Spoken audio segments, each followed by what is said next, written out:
नमस्कार, सुस्वागतम आप सभी दर्शकों का एक बार फिर से। हम लोग आज फिर से एक आपके लिए एक टॉपिक लेके आए हैं क्लास 10 के बच्चों के लिए। टॉपिक का नाम होगा आपका उत्तल दर्पण में प्रतिबिंब का बनना और उत्तल दर्पण के उपयोग। यह टॉपिक आपके एग्जाम पॉइंट ऑफ व्यू से बहुत ही इंपॉर्टेंट हो जाता है। इसमें आपके एग्जाम में इस टॉपिक से या फिर अवतल दर्पण वाले टॉपिक से 1 या 2 नंबर का क्वेश्चन जरूर ही आता है, तो इसको बहुत ही ध्यान से देखेंगे। साथ ही साथ लाइक शेयर और सब्सक्राइब जरूर कर देंगे अगर सब्सक्राइब नहीं किए हैं तो, और लाइक शेयर भी जरूर अपने दोस्तों के साथ में कर देंगे। सबसे पहले हमारा आज का ये टॉपिक होगा कि उत्तल दर्पण में प्रतिबिंब का बनना कैसे दिखाएंगे, प्रतिबिंब कैसे बनता है। तो सबसे पहले हम एक उत्तल दर्पण लेते हैं। जैसा कि आपको पता है कि उत्तल दर्पण में जो कलई होती है वह अंदर से की हुई होती है। ये हमने एक उत्तल दर्पण बना लिया, उत्तल दर्पण लिया, और ये हो गया इसका मुख्य अक्ष। ठीक है। और आपको पता है कि इसका मध्य बिंदु क्या कहलाता है? इसका मध्य बिंदु कहलाता है आपका ध्रुव। क्या कहलाता है? ध्रुव। ध्रुव को हम लोग P से सूचित करते हैं, जैसा कि आपको बताया हुए भी है। और इसका जो यहाँ होगा वह F होगा, यानी कि मुख्य फोकस, और यह जो होगा वह वक्रता त्रिज्या, वक्रता केंद्र C। यह हम लोग कैपिटल F से दिखाते हैं और यह कैपिटल C से दिखाते हैं, जैसा कि हमने पिछले वीडियो में चर्चा की थी। इस चैप्टर से संबंधित 9 वीडियो आपको पहले भी आ चुके हैं। आशा करते हैं कि आप उसको देख चुके होंगे। नहीं देखे होंगे तो आप उसको ज़रूर देख लीजिएगा, ताकि आपको पूरे चैप्टर के बारे में अच्छे से जानकारी मिल जाए। तो देखिए, जैसा कि हमने आपको पहले ही बताया था कि जब भी किसी दर्पण से किसी प्रतिबिंब का बनना दिखाना हो, तो आप क्या कीजिए कि एक वस्तु को ले लीजिए। ठीक है। और उस वस्तु को लेने के बाद में आप क्या करेंगे कि क्या करेंगे, 2 किरण लेंगे, इसका F और C। ठीक है। ये इधर की ओर नहीं होगा, ठीक है, ये इधर की होगा। हम लोग अब देखिए दर्पण के, ये दर्पण का परावर्तक सतह है। इधर वाला क्या है? दर्पण का परावर्तक सतह है, और ये पीछे से कलई की हुई है। आपको पता ही है कि यह किसी गोले से काट कर दर्पण को बनाया जाता है। ठीक है। तो अगर बाहर से कलई कर देते हैं तो क्या बन जाता है? अवतल। अंदर से कलई कर देते हैं तो क्या बन जाता है? उत्तल। ठीक है। अब अगर हम देखेंगे कि ये वाला जो पार्ट है, अभी अगर हम इसका कलर चेंज कर दे, ये वाला जो पार्ट है यह हो गया, यहाँ पे आ गया। ठीक है। अब आप देख पाइएगा कि यह दर्पण उत्तल दर्पण हो गया। कौन सा दर्पण हो गया? उत्तल दर्पण होगा। अब उत्तल दर्पण में ये जो होता है, यह यहाँ पे मध्य बिंदु, ये यहाँ पे हो गया इसका ध्रुव, और ये यहाँ पर C। ये जो गोलाकार है, यह जो गोला है, गोलीय दर्पण है, इसका यह क्या होता है? केंद्र होता है। तो गोलीय दर्पण के केंद्र को क्या कहते हैं? दर्पण का वक्रता केंद्र। तो ये C हो गया और यह F हो गया। ठीक है। अब हम वस्तु को अगर किसी भी दर्पण की कलई किए हुए वाले पार्ट की तरफ अगर रखते हैं, तो उसका प्रतिबिंब बनना तय नहीं है। क्यों? क्योंकि अगर इस तरफ हम वस्तु को रखें तो क्या होगा कि इसमें रिफ्लेक्शन नहीं होगा, परावर्तन नहीं होगा। परावर्तन तो परावर्तक सतह की तरफ से होता है, तो इधर की तरफ परावर्तक सतह है इसमें। तो हम एक वस्तु इधर की तरफ ले लेते हैं। ठीक है। छोटा सा वस्तु लेते हैं, ये एक वस्तु ले लिए हम। ठीक है। आप याद रखेंगे हमेशा कि जब भी गोलीय दर्पण ले रहे हो तो जो वस्तु ले रहे हैं वस्तु को AB ही लेना है। ठीक है। जो प्रतिबिंब बनेगा, प्रतिबिंब को क्या लिखिएगा? A डैश B डैश लिखिएगा। क्या लिखिएगा? A dash B dash. F आपको पता ही है, मुख्य फोकस या फिर फोकस जो कहिए वो हो जाएगा। और C क्या हो गया? वक्रता केंद्र हो गया। C क्या हो गया आपका? वक्रता केंद्र हो गया। इतनी चीजें हमने पीछे के वीडियो में ही डिस्कस कर रखी है। यहाँ पे हमने क्या कर लिया कि एक वस्तु ले लिया। इस वस्तु का नाम हम रख देंगे AB। इस वस्तु का नाम क्या हो गया?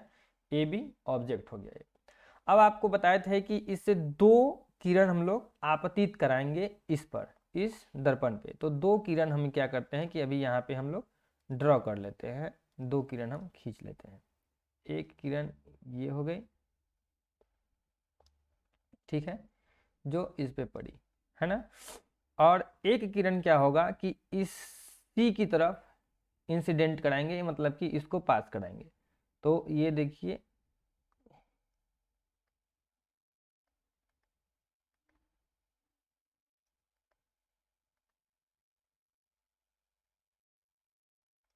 ये ड्राइंग तो उतनी अच्छी नहीं हो पाएगी इस पे। हाँ चलिए, ये हुआ। तो ये दो आपतित किरण हुई। तो ध्यान से सुनिएगा कि उत्तल दर्पण में एक किरण क्या हो गई, मुख्य अक्ष के समांतर आती हुई किरण हो गई। यह जो किरण लिए हैं हम, इस किरण को बोलेंगे मुख्य अक्ष के समांतर। ये जो हुआ ना, ये मुख्य अक्ष हो गया। तो एक किरण मुख्य अक्ष के समांतर आती हुई किरण हो गई, ठीक है। तो यह जो मुख्य अक्ष के समांतर आती हुई किरण होगी ना, ऐसा प्रतीत होगा कि यह एफ से आ रही है। कहाँ से? इस एफ से आ रही है। ये ऐसे इसका डायग्राम हो जाएगा और ये ऐसे निकल जाएगी। ध्यान से समझिएगा बात को, कि जब उत्तल दर्पण की बात कर रहे हैं, उत्तल दर्पण में जब मुख्य अक्ष के समांतर कोई किरण आती है तो वो लगता है कि एफ से आ रही है। क्या लगता है? एफ से आ रही है, ठीक है। दूसरी किरण, यह जो दूसरी किरण है जो यहाँ पे हम लिए हैं, तो ये जो दूसरी किरण हुई हमारी, थोड़ा सा इसको और, जब भी हम लोग पीछे जाते हैं दर्पण के तो वो डॉट रेखा से हम लोग दिखाते हैं, ठीक है। तो ये जो पीछे वाली किरण हो गई ना, ये यहाँ पे देखिए, यहाँ पे आके मिल रही है, ये छोटी सी हो गई, ठीक। ये छोटी सी किरण यहाँ पे कट रही है। तो हुआ क्या कि जब ये दूसरी किरण वक्रता केंद्र की ओर आ रही थी, तो जिस रास्ते से आती है ना, उसी रास्ते से लौट जाती है। मतलब कि ऐसे आ रही है तो ये सी के पास में जाएगी और फिर इसी से वापस इसी रास्ते से लौट आएगी। ध्यान से देखिएगा, एक तो हो गई जो कि एफ से होके जा रही है, और दूसरी क्या हो गई कि सी से होके लौट रही है। तो ये एफ और सी का कटने वाला जो यहाँ पे कटान बिंदु हो गया, यहाँ पे कट रहा है, यहीं पे इस वस्तु का, इस ए बी का क्या बनेगा? प्रतिबिंब बनेगा, जिसको हम लोग ए डैश बी डैश कहेंगे। तो आप ध्यान से देखें तो आपको पता चलेगा कि इससे छोटा हो गया, ठीक है। यह जो ए बी है, इस ए बी से छोटा यह ए डैश बी डैश हो गया कि नहीं हुआ? तो वस्तु का जो प्रतिबिंब बना, प्रतिबिंब, उसके बारे में अब हम विचार करें तो प्रतिबिंब सबसे पहला छोटा बना, ठीक है। दूसरा नंबर बात है कि एक बात बताइए कि यह ऐसे है, कोई वस्तु ऐसे है, उसका प्रतिबिंब फिर ऐसे ही बनता है, तो सीधा बन रहा है कि उल्टा बन रहा है? आप कहेंगे सीधा बन रहा है। उल्टा तो तब बन रहा है जब ये ऊपर की तरफ रहता और प्रतिबिंब नीचे की तरफ हो जाता, तो क्या बोलते हैं कि उल्टा बन रहा है। लेकिन अभी इस कंडीशन में क्या बन रहा है? सीधा बन रहा है। ध्यान से देखिए, सीधा हो गया, छोटा हो गया। और एक चीज पूछता है कि वास्तविक होगा या फिर आभासी या फिर काल्पनिक होगा। तो देखिए, जब आती हुई प्रतीत हो जिधर से जिधर ऑब्जेक्ट है, अगर उधर ही बन जा रहा है तो वो वास्तविक हो जाएगा, नहीं तो ये बन जाएगा आपका आभासी। क्या हो जाएगा? आभासी प्रतिबिंब बन जाएगा। आभासी क्यों बोल रहे हैं? जो कि डॉटेड लाइन जब कटे आपस में तो समझिए कि आभासी बन रहा है, इसके पीछे बन रहा है, दर्पण के पीछे बन रहा है। अगर दर्पण के सामने बनता तो वास्तविक हो जाता, दर्पण के पीछे बन रहा है, पर्दे के पीछे बन रहा है तो वो आभासी है। जैसे कि आप समझिए ना कि कोई पर्दे के पीछे से कुछ कर रहा है तो वो क्या होगा ना, उसका फिगर क्लियर नहीं दिखाई देगा, तो वो आभासी में आ जाता है। तो ये तीन प्रॉपर्टी याद रखिएगा कि जो उत्तल दर्पण है, क्या है? उत्तल दर्पण है। उत्तल दर्पण में वस्तु का प्रतिबिंब का आकार कैसा होता है? छोटा होता है। दूसरा नंबर, सीधा होता है कि उल्टा होता है? आंसर होगा सीधा होता है। अच्छा, वास्तविक होता है कि काल्पनिक होता है? वह आभासी भी लिख सकते हैं या फिर काल्पनिक भी लिख सकते हैं। तो आभासी होता है या फिर वास्तविक होता है? तो आप कहेंगे आभासी होता है, ठीक। क्वेश्चन इसमें क्या क्या पूछता है? पहला नंबर तो पूछता है कि जो किरण उत्तल दर्पण में वक्रता केंद्र की दिशा में आती है उसका क्या होता है। क्वेश्चन इस तरह से पूछता है कि जो किरण उत्तल दर्पण में वक्रता केंद्र की ओर आती है उसका क्या होता है। तो आंसर क्या देंगे? उसी पथ पर वापस लौट जाती है, ठीक है। प्रतिबिंब आभासी होता है कि वास्तविक? आंसर होगा आभासी। सीधा होता है कि उल्टा? आंसर होगा सीधा। बड़ा होता है या छोटा? आंसर होगा छोटा, ठीक है। इसी गुण के कारण, उत्तल दर्पण के इसी गुण के कारण हमेशा चूंकि छोटा बन जाता है और सीधा बन जाता है, तो जो ट्रक होता है या गाड़ी होता है उसका जो पीछे देखने वाला आईना होता है, हम लोगों का मोटरसाइकिल में जो आईना लगा होता है, जो पीछे का चीज हम लोग देखते हैं, उसमें उत्तल दर्पण का यूज किया जाता है। क्यों? क्योंकि बड़ा सा बस ट्रक जो कुछ भी हो उसको छोटा करके दिखाता है, तो उसमें पूरा का पूरा बस ट्रेन जो कुछ भी हो दिख जाता है, ठीक है ना। अगर मान लीजिए कि जिस उत्तल दर्पण, अवतल दर्पण में क्या होता था कि कभी वस्तु कभी जो प्रतिबिंब बनता था वस्तु से बड़ा भी बन जाता था, वस्तु के बराबर भी बन जाता था, वस्तु से छोटा भी बन जाता था, तो वो अलग अलग सिचुएशन था। लेकिन इसमें क्या होता है ना, उत्तल में हमेशा का हमेशा जो प्रतिबिंब होता है वह छोटा ही बनता है। इसके इसी गुण के कारण कोई भी जो वाहन होता है, मतलब कि जो कार है, बस है, ट्रक है, कुछ भी है, उसके पीछा देखने वाला जो आईना होता है, पीछे की चीज देखने वाला आईना, उसमें हम लोग उत्तल दर्पण का उपयोग करते हैं। ये हम लोग आगे भी देखेंगे, लेकिन आप इस भी चीज को दिमाग में रखिएगा, ठीक है। अब बात यह है कि यह जो वस्तु है जैसे जैसे उत्तल दर्पण से दूर होगी, मतलब कि ये नजदीक नहीं बात कर रहे हैं, जैसे जैसे इससे दूर होगी उसका प्रतिबिंब फोकस की ओर खिसकता जाएगा, मतलब कि ये और इधर की ओर खिसकता जाएगा, और इधर की खिसकते खिसकते और छोटा होता चला जाएगा, ठीक है। दूर होती जाएगी, उसका प्रतिबिंब फोकस की ओर खिसकता जाएगा और हमेशा आभासी, सीधा और छोटा होता चला जाएगा, और छोटा हो जाएगा, और छोटा हो जाएगा। लेकिन यह इस तरफ नहीं बढ़ेगा, यह जो प्रतिबिंब है ध्रुव की ओर नहीं बढ़ेगा आपका, जब भी बढ़ेगा तो इधर की तरफ बढ़ेगा। क्या होगा? इधर। हाँ, अगर आपको क्वेश्चन है कि जब इससे और दूर ना आके इससे इधर अगर नजदीक ही आए, तो नजदीक की ओर आएगा तो एक समय आएगा, ऐसा आएगा कि ये ध्रुव ध्रुव पर ही इसका चित्र बनाना शुरू कर देगा एकदम। आप देखिएगा ना, एटीएम में जाइएगा कभी, तो एटीएम में ना एक गोल शीशा टाइप का लगा रहता है, उसमें देखिएगा आपका, आप दूर भी रहिएगा तब भी आपका मतलब कि मैक्सिमम जो है शरीर का एरिया आपको दिखाई देता है, ठीक है। तो उसमें भी उत्तल दर्पण ही लगा होता है, समझे बात को। उसके बाद में कोई कोई दरवाजा होता है जहाँ पे इस उत्तल दर्पण को लोग लगा कर रखता है, और इधर से देखता है ना तो उधर का पूरा आदमी का मुंह ही सब, चेहरा ही सब दिखाई देता है, तो वहाँ पे उत्तल दर्पण सब का उपयोग किया जाता है। तो ये तो हो गया कि आपका उत्तल दर्पण में प्रतिबिंब कैसे बनता है, लेकिन ये तो सिर्फ एक स्थिति बताए हैं ना आपका कि यहाँ पे है, दो तीन स्थिति है, इसमें को एकदम याद रखिएगा। और ये पूछता ही है, एक नंबर इससे हो सके तो आपका आ ही जाए, इससे आए, एक या दो नंबर का क्वेश्चन आपका, एक या दो नंबर का क्वेश्चन आपका आता है बोर्ड एग्जाम में, इसी को ध्यान में रखिएगा कि अवतल से या उत्तल से, इस टॉपिक से जरूर क्वेश्चन आएगा, ठीक है। अवतल दर्पण में प्रतिबिंब का बनना या फिर उत्तल दर्पण में प्रतिबिंब का बनना, इसको एकदम बिल्कुल अच्छे से रिवीजन करके जाइएगा, 2 नंबर आपका पक्का है। देखिए, वस्तु हम यहाँ पे कुछ एक लिख लेते हैं। सबसे पहले तो वस्तु की स्थिति, दूसरे नंबर में हम लिख लेते हैं कि प्रतिबिंब की स्थिति, प्रतिबिंब की स्थिति, और क्या होगा, वस्तु का स्थिति जैसे जैसे बदलेगा वैसे वैसे प्रतिबिंब भी आगे पीछे होगा। फिर हम लोग क्या बात करते हैं, प्रकृति के बारे में, और फिर क्या बात करते हैं, आकार के बारे में, और एक बात करते हैं सीधा या उल्टा के बारे में। तो देखिए, सबसे पहले स्थिति में अगर हम वस्तु को उत्तल दर्पण के ध्रुव पर रखें, कहाँ रखें, ध्रुव पर रखें, पी पर। देखिए ये उत्तल दर्पण है ना, उत्तल दर्पण है, ये उत्तल दर्पण हो गया। अगर वस्तु को उत्तल दर्पण के यहाँ पी पर रखा जाए, पी पर रखा जाए, तो प्रतिबिंब कहाँ बनेगा, तो प्रतिबिंब भी ध्रुव पर ही बनेगा। एकदम याद रखिएगा कि जब इसको एकदम सटा के रखेंगे इसके पास में, तो यहीं पे इसका प्रतिबिंब भी बन जाएगा। ध्रुव पर अगर वस्तु को रख दिया जाए तो प्रतिबिंब भी कहाँ बन जाएगा, ध्रुव पर ही बन जाएगा। अच्छा, प्रकृति के बारे में बात की है। प्रकृति कहने का मतलब क्या है, आभासी या फिर काल्पनिक।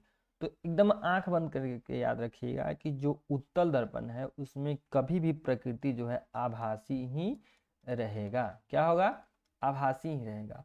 और आकार हमेशा क्या होगा, आकार क्या होगा, अब देखिए, आकार तो ऐसे इसका छोटा होता है, लेकिन आप एक बात बताइए कि जब आप मोटरसाइकिल चला रहे होते हैं या फिर मोटरसाइकिल के शीशे पर अगर आप अपना हाथ रख दीजिएगा, जो पीछे दर्पण दिखने वाला होता है, तो उस हाथ का छोटा फिगर बनता है क्या, नहीं बनता है। मतलब कि ये जो ध्रुव है अगर यहीं पे हम अपना हाथ रख दे या फिर कोई सामान रख दे तो उसी के साइज का बना लेगा ना।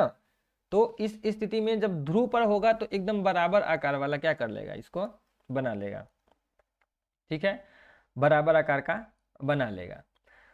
दूसरा सिचुएशन क्या होगा, अब ध्रुव से हम इसको पीछे ले जाएंगे। ध्रुव से पीछे क्या, कहाँ ले जा सकते हैं, ध्रुव से पीछे आप ध्रुव तथा अनंत के बीच में ला सकते हैं, ध्रुव तथा अनंत के बीच, अनंत के बीच आप इसको रख सकते हैं। यानी कि इस वस्तु को, जो वस्तु है उसको आप कहाँ रख सकते हैं, ये हमारा बन गया उत्तल दर्पण। यहाँ और किसी इस सिचुएशन में कहीं भी इधर रख दीजिए, आप वस्तु को यहाँ रखिए, यहाँ रखिए, यहाँ कहीं भी रखिए। उसके लिए क्या होगा, जो दर्पण का जो प्रतिबिंब का स्थिति होगा दर्पण के पीछे होगा, दर्पण के पीछे हो जाएगा, ठीक है। हमेशा कहाँ बनने लगेगा, इधर बनने लगेगा। और इधर बनेगा तो क्या होगा, आभासी ही होगा, क्या होगा, आभासी ही होगा। दर्पण के पीछे कहाँ बनेगा, दर्पण के पीछे कहाँ बनेगा, क्योंकि इधर तो आपका फोकस भी रहता है, वक्रता केंद्र भी रहता है ना, तो ये बनता है जब भी बनेगा ना, तो दर्पण के पीछे ध्रुव तथा फोकस के बीच में बनेगा। कहाँ बनेगा, ध्रुव तथा फोकस के बीच में, मतलब कि यहाँ से इतना दूर, इसी दूर, इतना दूर के बीच में इसका हमेशा क्या बनता है, फिगर बनता है। तो यहाँ पर हम लिख सकते हैं ध्रुव तथा फोकस एफ के बीच, ये दो याद रहेगा। आभासी याद रखना है। अब देखिए, अब जैसे ही ये पीछे जाएगा इसका साइज क्या होगा, छोटा बनना शुरू हो जाएगा। अगर ज़्यादा नज़दीक रहेगा तो थोड़ा सा बड़ा होगा, ठीक है, और पीछे जाएगा और छोटा हो जाएगा, और पीछे जाएगा और छोटा हो जाएगा। मतलब कि जैसे जैसे ये पीछे जाएगा, अनंत की ओर जाएगा, वैसे वैसे इसका फिगर क्या होगा, छोटा होते जाएगा, लेकिन एफ को क्रॉस नहीं करेगा। इतना बात याद रखिएगा, एफ को क्रॉस नहीं करेगा, ध्रुव और एफ के बीच में ही ये रहेगा, आभासी होगा और छोटा होगा। इतना बात याद रहेगा। एक लास्ट पॉइंट है कि जब हम इसको अनंत पर रख दें, ध्रुव को से कैंसिल नहीं करना, मतलब कि कहीं अनंत के बीच में रख दे, ये हो गया, कहीं बहुत दूर रख दे रहे हैं तो क्या होगा, अनंत पर अगर हम इसको रख देते हैं, तो अनंत पर रख देंगे तो खूब गुस्सा होकर वो एफ तक जा सकता है। इसका जो प्रतिबिंब है ना, यहाँ एफ है और यहाँ सी है, एफ को क्रॉस नहीं कर रहा है, एफ पर इसका, एफ के पास में अगर अनंत पर रख देते हैं तो हमेशा यह जो प्रतिबिंब है कहाँ जाके बनना शुरू हो जाएगा, एफ पर। कहाँ बनना शुरू हो जाएगा, एफ पर। ऐसे ही इसको काटना शुरू कर देगा, ठीक है, एफ पर बनेगा और आभासी होगा और बहुत ही छोटा होना शुरू हो जाएगा। तो इसमें आप ध्यान रखिएगा, ध्रुव पर रहेगा, ध्रुव पर तो प्रतिबिंब भी ध्रुव पर। अच्छा, आभासी होगा काल्पनिक, तो आभासी तो एकदम याद ही रखना है, आभासी होगा कि वास्तविक, तो आभासी याद रखना है, ये बराबर में होगा। दूसरा नंबर की है, अगर अनंत और ध्रुव के बीच में है तो कहाँ बनेगा, अनंत और ध्रुव के बीच में है तो ध्रुव और एफ के बीच बनेगा, आभासी होगा और छोटा होगा। अगर अनंत पर बनना है, रख देते हैं वस्तु को, तो एफ पर बनेगा और फिर आभासी होगा, छोटा बहुत ज़्यादा होगा। यही 3 कंडीशन इसका याद रखना है। हमारा नेक्स्ट आज का टॉपिक था आपको पढ़ाना कि उत्तल दर्पण के उपयोग क्या क्या हो सकते हैं। इससे रिलेटेड जो आपका हैंड रिटन नोट्स है वो आपको असोनी 55 टेलीग्राम चैनल पर मिल जाएगा। बहुत लोग जुड़े हुए भी हैं, बाकी लोग जो नहीं जुड़े हुए हैं वो टेलीग्राम चैनल असोनी 55 पर जाके ज्वाइन कर लेंगे चैनल को और वहाँ से जुड़ जाएंगे। अब याद रखिएगा कि उत्तल दर्पण के उपयोग क्या क्या है, ठीक है। अभी हम आपको बताए हैं कि वाहनों के जो पीछे देखने वाला आईना होता है उसमें लगाते हैं, तो वाहनों के पश्च दृश्य, पश्च दृश्य कहने का मतलब कि पीछे देखने वाला, पश्च दृश्य दर्पण में पहला यूज हो गया।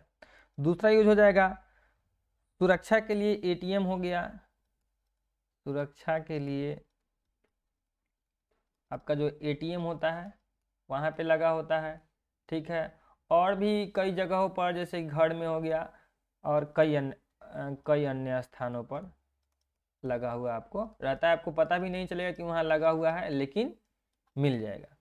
अच्छा, और क्या हो सकता है, street light reflector, street light reflector, reflector जो स्ट्रीट लाइट होते हैं ना, वो जो लाइट लगा होता है उसमें, तो लाइट के पीछे देखिएगा वाइट वाइट कलर का जो रहता है वो एक्चुअली में उत्तल दर्पण की तरह ही काम करता है, उत्तल दर्पण ही होता है। वो क्या होता है ना, प्रकाश को फैलाता है, क्या करता है, प्रकाश को फैलाता है। तो स्ट्रीट लाइट रिफ्लेक्टर के रूप में भी इसका यूज किया जाता है। और क्या होता है, टेलीस्कोप होता है, दूर की चीज़ों को देखने वाला, तो टेलीस्कोप में भी क्या होता है ना, आपका उत्तल दर्पण का उपयोग होता है। तो ये था आज का आपका टॉपिक, उत्तल दर्पण में प्रतिबिंब कैसे बनता है और उत्तल दर्पण के उपयोग क्या है। आगे के वीडियो में हम लोग चिन्ह परिपाटी के बारे में जानेंगे। आप जुड़े रहेंगे। अगर आपने अभी तक चैनल को सब्सक्राइब नहीं किया है तो सब्सक्राइब कर लीजिएगा। मिलेंगे आपसे नेक्स्ट वीडियो में। जय हिंद।